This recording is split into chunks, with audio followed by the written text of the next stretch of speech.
Today I am going to take a class on Rete matching. Rete algorithm is an algorithm. It organizes the data in a tree-like structure. Its team seems to be a tree-like structure, and each node in a tree is represented to go to be a test and will get performed against the data we want to add or remove from a memory by using a tree for each node. And each node will have one or two inputs and possible many outputs. And okay, what is Rete? Rete algorithm is developed by Charles L. Forgy at Carnegie Mellon University. It is based on the rule-based system in pattern matching algorithm. The word Rete means net in Latin, reflecting how the algorithm organizes data to match facts against the patterns defined in rules. Understanding the Rete algorithm, we want to make one easier to understand. To write the rules, one or more efficient way, we want to writing them in another way. A need for the Rete algorithm. Okay. From now, a complete rule set should be given to the rule engine for further processing.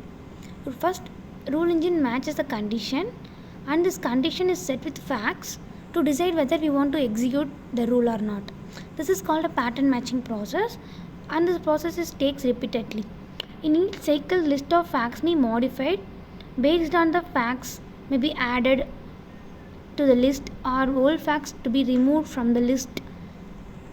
In each cycle, we do. These changes may cause previously unsatisfied patterns to be satisfied. அது என்ன சொல்கிறாங்க அப்படின்னா unsatisfied பேட்டர்ன்ஸ்லாம் வந்து சாட்டிஸ்ஃபைடாக நம்ம change பண்ணலாம். Moreover இந்த each சைக்கிளில் உள்ள செட் ஆஃப் ரூல்ஸ் வந்து எப்படி சாட்டிஸ்ஃபை பண்ணுறோம் அப்படின்னா அதை மெயின்டைன் பண்ணி அப்டேட் பண்ணுறதுனால அதை சாட்டிஸ்ஃபைட் எப்படி நம்ம மெயின்டைன் பண்ணி அப்டேட் பண்ணுறோம். மோஸ்ட் ஆஃப் த கேசஸில் ஆக்ஷன்ஸ் ஆஃப் த ரூல்ஸ் வந்து சேஞ்ச் ஆகும். ஒன்லியே நியூ ஃபியூ ஃபேக்ட்ஸ் சம் ரூல்ஸ்லாம் வந்து கொஞ்சம் சேஞ்ச் ஆகும் லிஸ்ட்டில். அது பேர் தான் டெம்பரல் ரிடண்டன்சின்னு சொல்லுவோம். இப்போ rule engine checks each rule.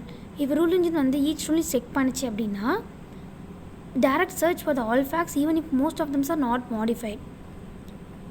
அப்போ என்ன ஆகும் அப்படின்னா ப்ராசஸ் வந்து ஒவ்வொரு ரூலையும் நம்ம செக் பண்ணுறதுனால ப்ராசஸ் வந்து ஸ்லோவாகும். This unnecessary and computation can be avoided by remembering what has already matched from cycle to cycle. இப்போ நம்ம நிறையா வந்து பண்ணிகிட்டே இருக்கிறனால நம்ம ஞாபகம் வச்சுக்க முடியாது. முன்னாடி நம்ம எதை ரிமூவ் பண்ணோம் எதை ஆட் பண்ணோம் அப்படின்னு நம்ம ஞாபகம் இருக்காது. And rule engine continuously checks each rule against in all the facts in a system. It can become inefficient. ஒவ்வொரு வாட்டியும் அதை ஈச் ரூலையும் செக் பண்ணும் போது அது வந்து inefficientே ஆகிடும். Especially for most facts have not changed. நிறைய ரூல்ஸ் வந்து change ஆகிருக்காது. Re-evaluating all the rules every time, a small change occurs leads to unnecessary computation and slows down the process. இது எப்படி இம்ப்ளிமெண்ட் பண்ணுறாங்க அப்படின்னா is implemented by building a networks of nodes. One is a alpha node and a beta node. Alpha node அப்படின்னா notes வந்து இண்டிவிஜுவலாக check பண்ணும். For example an alpha node might check if temperature reading is above a certain threshold. Beta nodesனால் is test both temperature and humidity conditions are met. எப்படி implement ஆகுதுன்னா it is design in such a way that state of matching process. என்ன சொல்கிறாங்கன்னா Rete algorithm maintains a state of matching process through a network structure மூலமாக matching ப்ராசஸை நம்ம maintain பண்ணுறோம். இந்த structure எப்படி இருக்கும் அப்படின்னா நம்ம என்ன எவாலுவேட் பண்ணுறோம் அப்படிங்கிறத ட்ராக் பண்ணிகிட்டே இருக்கும். அப்போ அந்த ரூல்ஸ்க்கு தகுந்த மாதிரி மேட்ச் பண்ணிக்கும்.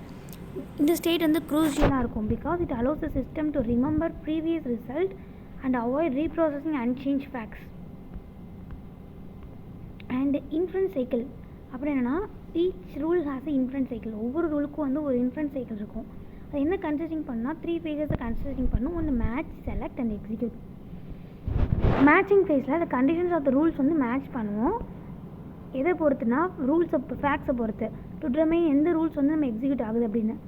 த rules whose conditions are met are stored in the list called agenda for firing. Execute பண்ணுறதுக்காக நம்ம ரூல்ஸ் ஹூஸ் கண்டிஷன்ஸ் வந்து என்ன கண்டிஷன்ஸ் வந்து மெட் ஆகுது அந்த ரூல்ஸோட லிஸ்ட்லேருந்து ஒரு ரூலை செலக்ட் பண்ணி எக்ஸிக்யூட் பண்ணுவோம் நம்ம.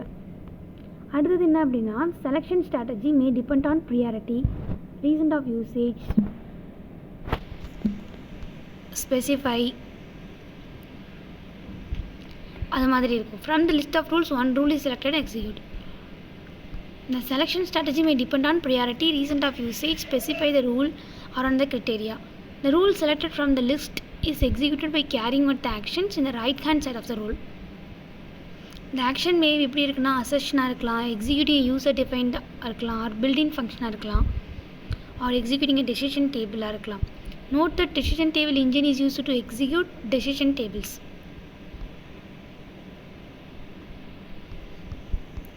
இப்போ இது என்ன அப்படின்னா ஃபஸ்ட்டு வந்து நம்ம ரூல் இன்ஜின் இருக்கும். நம்ம ஃபேக்ஸ்னால் டேட்டா, ரூல்ஸ் கொடுப்போம். ஃபேக்ஸ், டேட்டா, ரூல்ஸ்லாம் கொடுப்போம். அந்த ரூல் இன்ஜின் என்ன பண்ணணும்னா ஒரு அஜெண்டாவை மேக் பண்ணும். அடுத்தது பில்டிங்கே ரெட்டி நெட்வொர்க். ரெட்டி நெட்வொர்க் அப்படிங்கிறது ஒரு அசைக்ளிக் கிராஃப். இதில் நிறைய நோட்ஸ்லாம் இருக்கும். அந்த நோட்ஸ் எப்படி பிஹேவ் பண்ணோம் அப்படின்னா ஃபில்டர்ஸ், இன்கமிங் டோக்கன்ஸை டெஸ்ட் பண்ணுறது அண்ட் சென்ட் வந்து பாஸ் ஆன டெஸ்ட் டெஸ்ட்டெல்லாம் வந்து சென்ட் பண்ணுறது அது மாதிரி இருக்கும். இல்லை நம்ம ஏற்கனவே பார்த்த மாதிரி ஆல்ஃபா நெட்வொர்க் அண்ட் பீட்டா நெட்வொர்க்ஸ்லாம் இருக்கும். அந்த ஆல்ஃபா நோட்ஸ் என்ன பண்ணணும்னா ஒவ்வொரு பேட்டர்னையும் க்ரியேட் பண்ணி கரஸ்பாண்டிங் நோட் கூட கனெக்ட் பண்ணும். எக்ஸாம்பிளுக்கு A is greater than B or B greater than C, இந்த 2 பேட்டர்ன் இருக்குது. So 2 alpha node will be created, 1 for A greater than B and 1 for B greater than C.